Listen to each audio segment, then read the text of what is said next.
함진규 TV 시청자 여러분 안녕하십니까? 함진규입니다.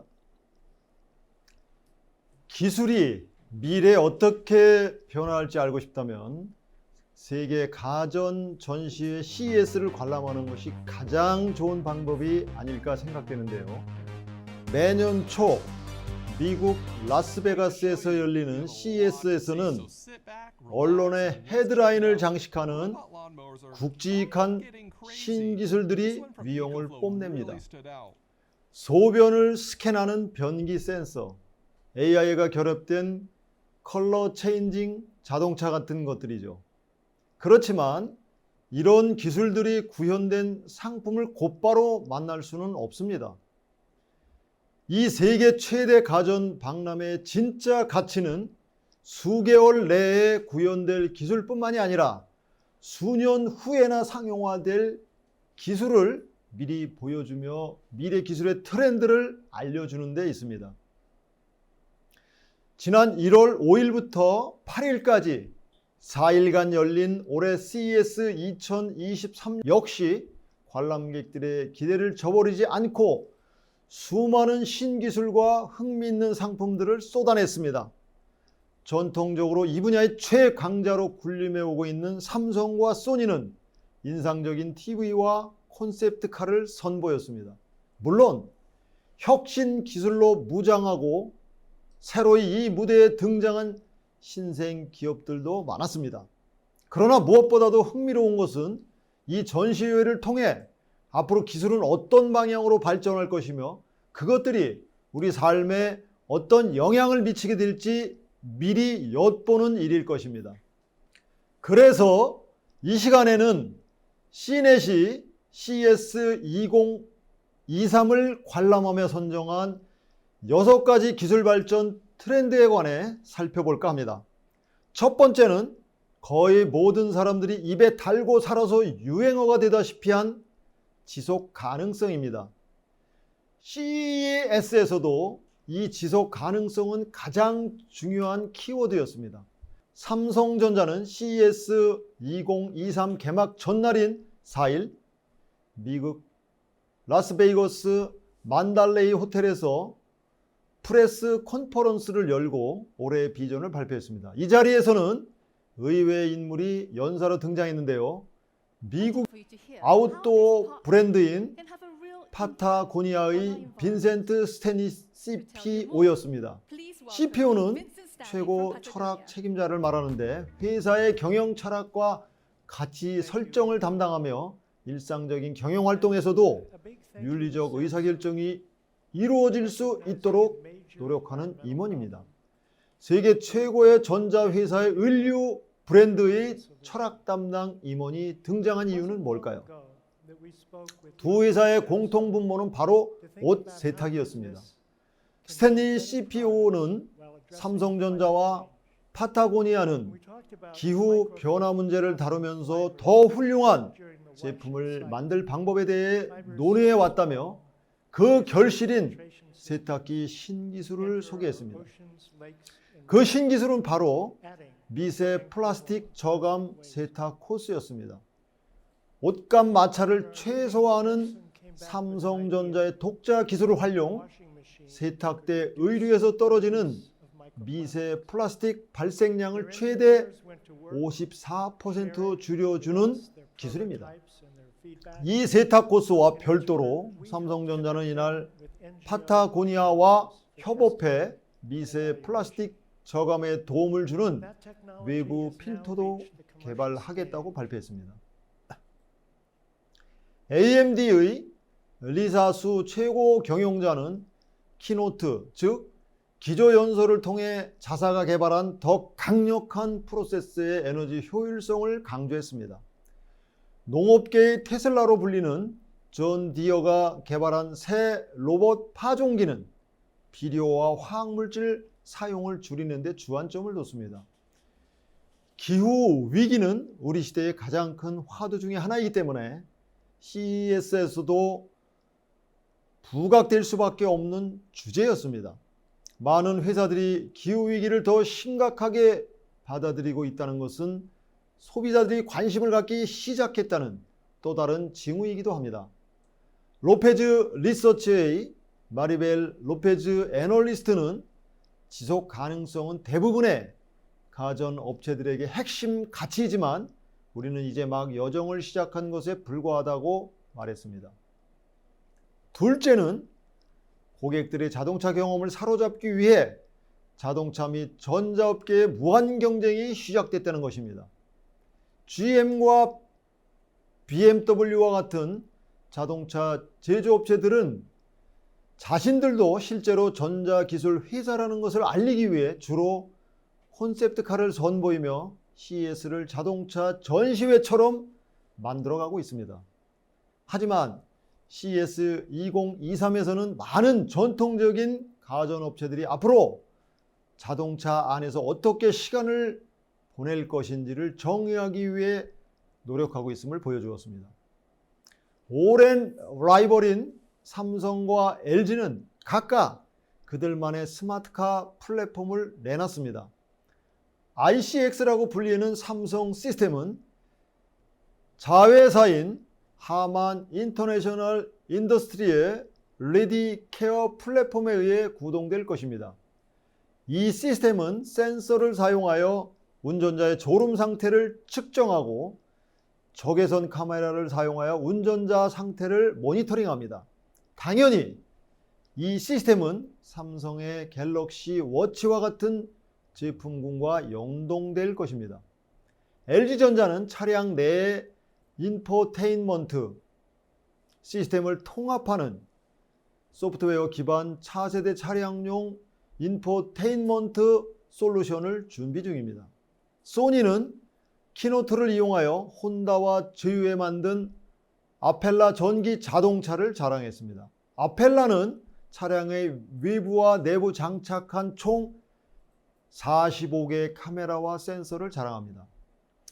자동차 회사들도 뒷짐만 지고 있지는 않습니다. BMW는 키노트를 이용하여 BMW i 비전 D라는 콘셉트카를 선보였습니다. D는 디지털 에모셔널 익스피리언스, 즉 디지털 감성 경험이라는 의미입니다. 이 차는 전격 제트 작전에 나온 키트처럼 말하고 이 잉크를 사용하여 색상을 바꾸며 앞유리를 통째로 덮는 증강현실 AR 디스플레이가 자랑거리입니다. 스텔란티스는 AR 디스플레이, 거대한 문 루프, 28인치 전보 터치 스크린을 완비한 미래형 램 레볼루션 콘셉트카 트럭을 선보였습니다. 이 회사들은 특히 자율주행차의 증가와 함께 사람과 자동차의 관계가 어떻게 바뀔지 앞다퉈 그림을 그리고 있는 것입니다. 이들은 또한 애플과 구글이 지배하고 있는 자동차 플랫폼 시장에서 어느 정도의 지배권을 되찾을 수 있지 않을까 기대하고 있습니다. 특히 LG와 삼성은 자동차 메이커들에게 현실성 있는 대안이 되길 희망하고 있는 것이죠. 세 번째는 TV 시장에서 얄팍한 속임수는 더 이상 통하지 않는다는 것입니다. 불과 몇 년 전만 해도 매년 모든 TV 제조업체가 자신들의 최신 모델을 판매하기 위해 아무짝에도 쓸데없는 기능까지 다 끌어 모았던 것 기억나시죠? 3D TV가 1분 동안은 물건처럼 보였으나 금세 그렇지 않았던 것이라든가 1억 원을 넘던 LG 롤러블 TV 같은 건 말이죠. 그래서 하이엔드 TV의 역사가 아주 짧은데도 TV 제조업체들이 교훈을 얻고 실질적인 가치로 초점을 옮긴 것처럼 보인다는 사실이 놀라울 따름입니다. LG전자는 97인치 OLED TV로 CES에서 가장 큰 반향을 불러일으켰습니다. 이 제품은 CES 공식 어워드 파트너 엔가젯이 선정한 홈 시어터 부분 최고상을 수상했는데요. 현존 최대 크기인 97형 OLED TV에 세계 최초로 4K 초고화질 120Hz 무선 전송 솔루션을 탑재해 초대형 화면 주변의 전원을 제외한 모든 선을 없앤 것이 특징입니다.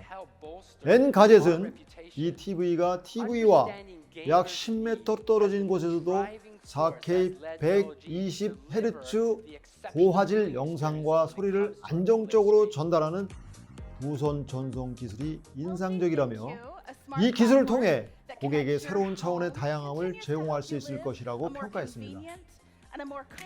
삼성도 77인치 QD OLED를 세계 최초로 선보였습니다. 이 제품은 W OLED, 즉 화이트 OLED가 아닌 삼성 디스플레이에 퀀텀 닷 QD OLED가 탑재되어 있습니다. 2023년형 삼성 OLED TV는 기존 네오 QLED에 적용됐던 삼성의 독자적인 퀀텀 닷 기술과 뉴럴 퀀텀 프로세서를 탑재해서 OLED 기술의 장점을 유지하면서 개선된 밝기와 색상을 구현했다는 평가를 받고 있습니다. QD OLED는 세계 최초로 팬텀 닷을 내재화한 백라이트가 없는 자발광 디스플레이입니다. 청색 소자를 발광원으로 쓰며 정녹 청색을 의미하는 RGB의 QD 발광층을 더합니다. RGB 픽셀만으로 색을 구현하며 RGB 컬러를 표현할 때도 밝기가 떨어지지 않아 더욱 선명한 색을 표현할 수 있는 것이죠. 백색 OLED를 광원으로 사용하는 LG 디스플레이의 W OLED와 다른 양산 방식입니다. 네 번째는 이리저리 휘어지고 접히는 스마트폰 화면 기술입니다. CES는 스마트폰 전시회가 아니기 때문에 더 다양한 스마트폰 기술을 보려면 2월에 열리는 모바일 월드 콩그레스까지 기다려야 합니다. 하지만 삼성은 한 가지 이상의 방식으로 휘어지는 접을 수 있는 개념의 장치를 사용하여 화제를 불러일으켰습니다. 삼성이 세계 최초로 공개한 플렉스 하이브리드는 스마트폰이 어느 방향으로 발전할 것인지를 잘 보여줍니다.